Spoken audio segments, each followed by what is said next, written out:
Oh, I know, I took my jacket off. All right. I thank you for your attention. And we're going to rapidly go through these items. The first thing there is the comprehensive annual financial report, and you've all received that, and we have Whitley Penn coming to present that to us next week. So I'm going to just say, Mr. Bassett, if they have questions, maybe they can email those to you. We don't need to have a conversation about it tonight, I don't believe. Item B is the calendar, the proposed calendar for the 2015-2016 school year. Do we have any questions on that? Mrs. Bailey. Sorry, but I do. And I meant to email you. That's I did. all right. Just I'm sorry. answer your question. I heard some feedback from students and teachers, and I don't know if it's applicable next year, but you know when we had October 15th as the testing day? For PSAT?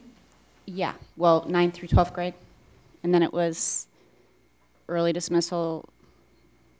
Well, the teachers would have liked to have that half day, because, you know, they were only doing testing half a day, to have that half day as professional development. But I don't know if that's going to, I don't know if I make any sense at this time of day. But I don't even know if we're going to do the testing day next year, are we? That's a nationwide day for PSAT, so it's set, yes. So is there any way we can make that half day? You know, because the kids get sent home. I do not believe that that would be adequate to do PSAT, take care of everything you have to do. I don't know. We can certainly look into that if you want us to, but some of the teachers just felt it was a waste of time. We were hooking it with Columbus Day for the parents. We were hooking the early dismissal and the Monday holiday so that our families would have 3.5 days. That was the idea behind it. Okay. But is that what you want me to do? You want me to look at? I think what she was suggesting was that if I can help her Please. And everyone. I think what she's saying is that the high school students, they come to school, they take whatever tests they're taking, and then the afternoon is kind of a wasted afternoon. And so she's just suggesting doing an early release of some type for the high school students because they've done the testing for however many hours, and now they're done, pretty much. Okay. The next thing is the resolution to implement emission reduction. Woohoo! Yes. Yeah, we're not voting yet, but we get to vote next week.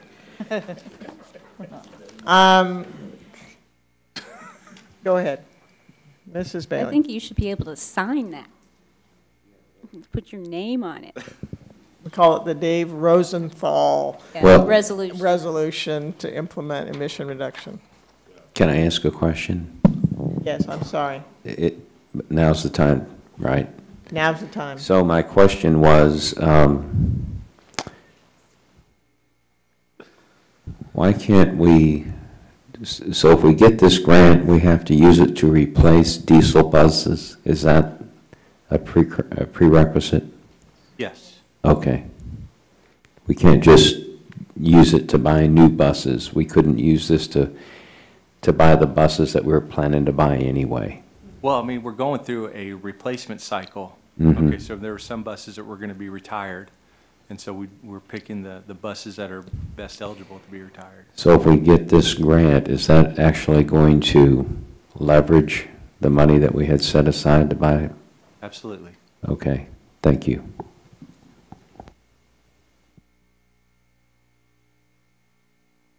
Other questions? Light on. Rosenthal, I'm not going to let him. He said no. Said no. All right. Questions on the minutes? No. Questions on purchasing?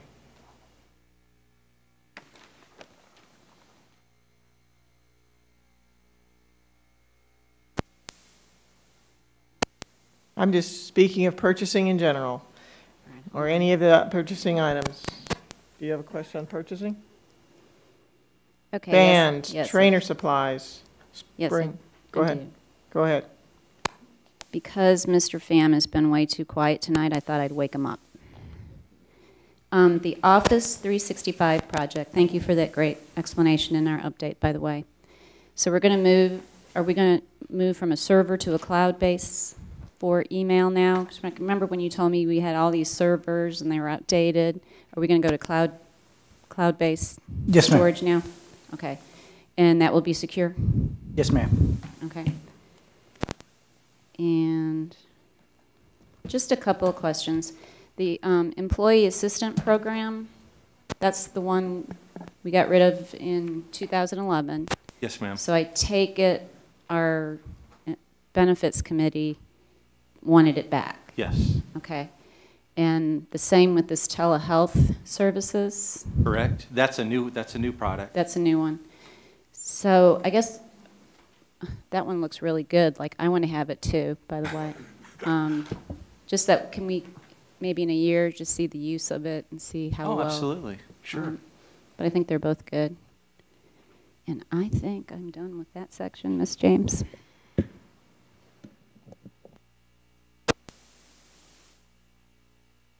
All right, any other questions on the purchasing items? The next is the donations. Donations over $10,000. This is for Brazos Bend Elementary track. The MUDs in the area are donating money for this track. Yes. Yes, okay. Does that mean I have a question? Do you have any? I don't know, do you have a question? Yes, I do have a Go question.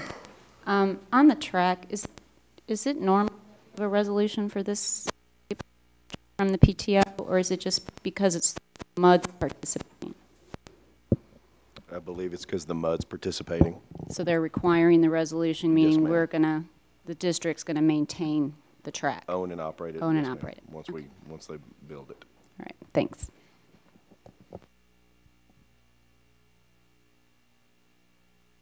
All right.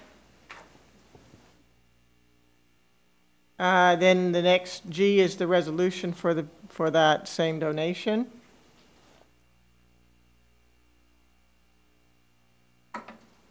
H is the Gulf Coast Workforce Board Agreement. Thank you to the Finance Department for being here tonight.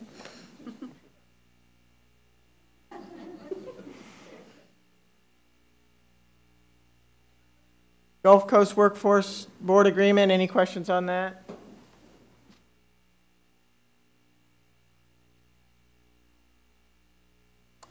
Agreement between Fort Bend ISD and the Texas Health and Human Services Commission.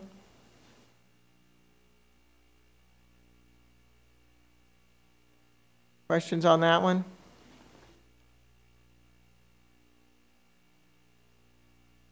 Questions on the list of PDOS appraisers?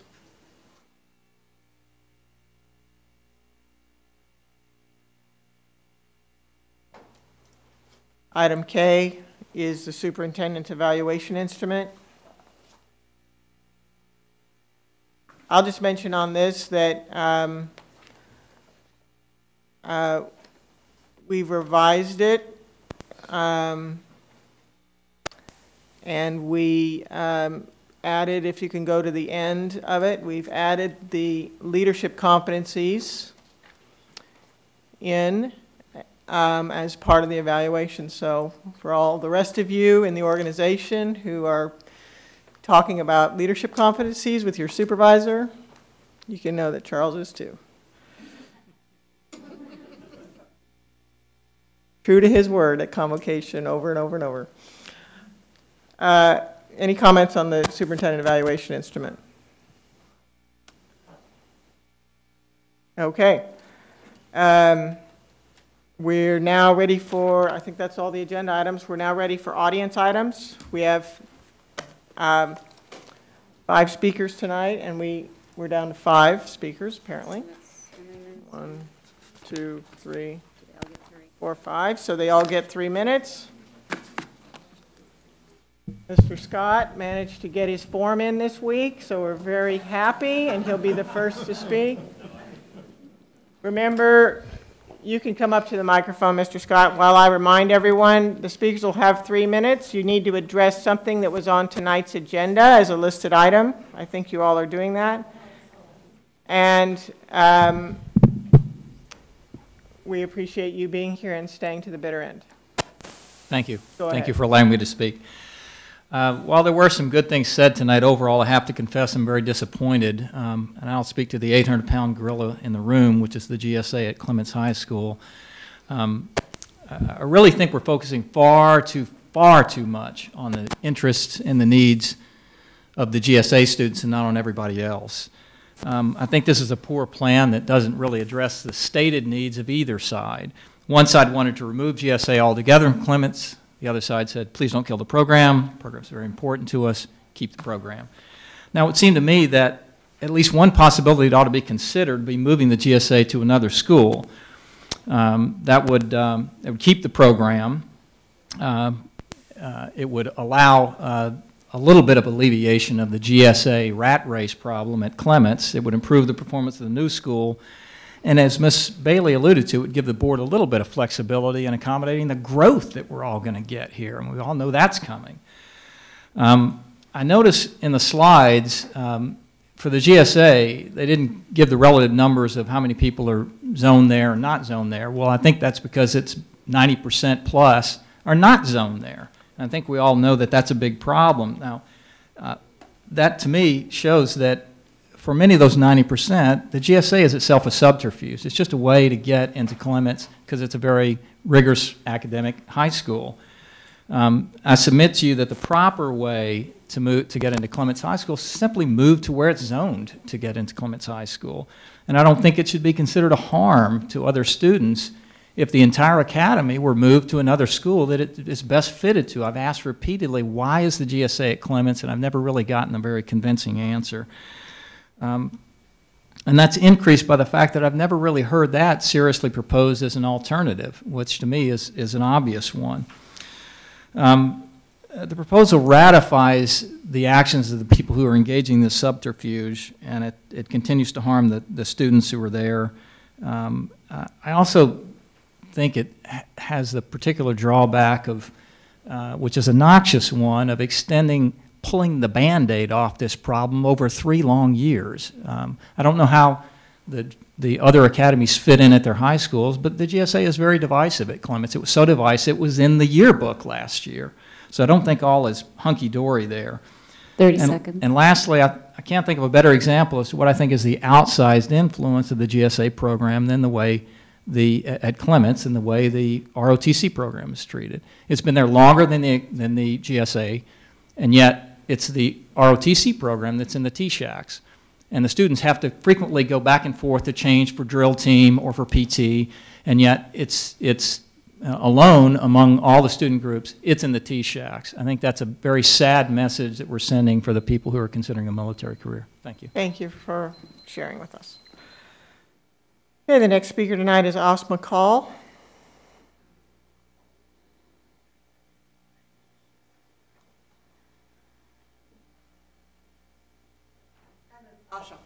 I'm sorry, I didn't realize, I couldn't read the writing. Well, I wanted to kind of pick up on where the gentleman left. Please use the microphone so that the people listening at home can hear you. Thank you.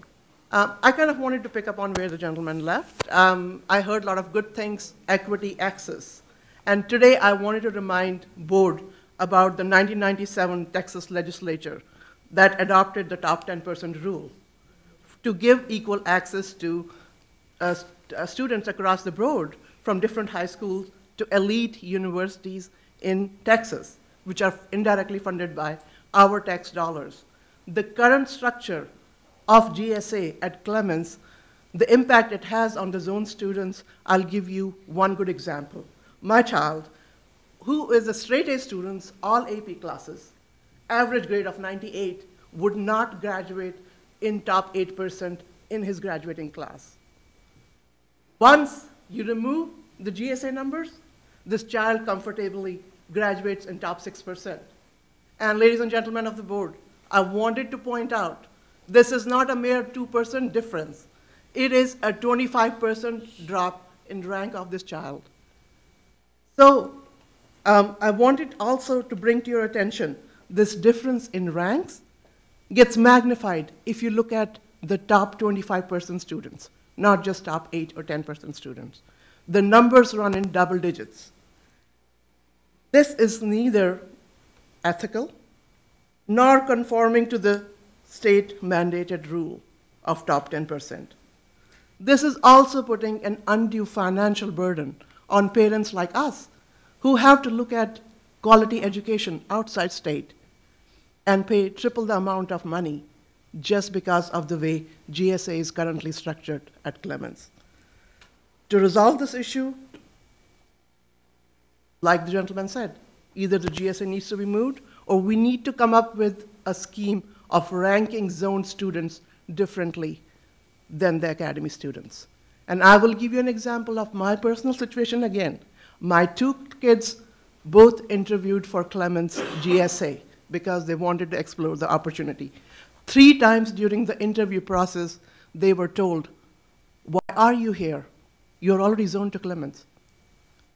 That explains the very nature of the academy and how negatively opportunities that our kids have access to. Thank you. Thank you very much, ma'am. The next speaker is Jeff Matthews.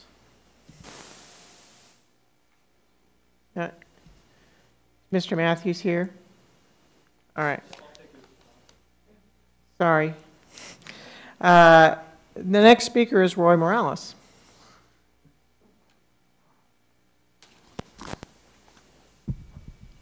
My name is Roy Morales. I represent Lone Star Telemedicine Services, which was one of the bidders on item 75E, which is the telehealth services. We gave a different perspective on it.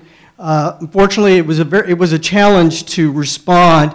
We didn't get some of our questions answered until late Friday, Labor Day weekend, and of course we only had 2 days to submit a proposal, even though we did ask for a 1-week extension. But it is what it is. Our program included more than telephonic. It included travel health assistance. You mentioned TASB. It would have covered you if you were sick there or if you had taken a spouse and you were in the hospital and flights were, you had to pay a fee for a cancellation, that would have been covered, and other things. We had discounted imaging as well as discounted on dental. But we charged monthly with no copay. We were also unlimited for members of the whole household, not just the employee. But I heard earlier that something about choices. Well, you have a new choice. Next Tuesday, our company is going to be awarded a telemedicine and telehealth contract with the Harris County Department of Education Choice Partners Program. And there we can tailor it to something very similar that's on the table right now, $2.50 per employee per month with 4 free visits. No copay for those first 4. And what does that mean to your employees? That means almost a $1.3 million in free health care services. It's about the employees, isn't it? So with that, you get the 4 free visits. You don't have to pay the $12 that Teladoc charges you for providing medical history over the phone. You don't get charged that 2% usage fee that Teladoc does if you exceed 2% in 1 year period. So we believe this is an opportunity, and we can meet your date of January 1st, 2015. Thank you. Thank you, Mr. Morales. The last speaker tonight is Ram Tiagarajan. No? All right, and I think we're finished. Do we have any further business? Do we have a motion to adjourn? I have one last question. I hate to do this. That's okay. But We talked a little bit earlier about what we were voting on with the, and you said it was, we were voting on the academies. So my question is, are we voting on them individually? And are we voting separately on the grandfathering issue? Well, my thinking would be we would have one recommendation that includes all of that. But I think the board, at their prerogative, would be, I mean, if you would want it separately, we can certainly do that. Yeah, that was my question, is how do you, so you plan to present it as one? As one recommendation. But then the board, you know, you can make motions as you see fit to do so if you want to amend a motion, the recommendation as you make motions. I'd like to make a motion to adjourn. Thank you. Second. All those in favor, please say aye. Aye. Meeting's adjourned.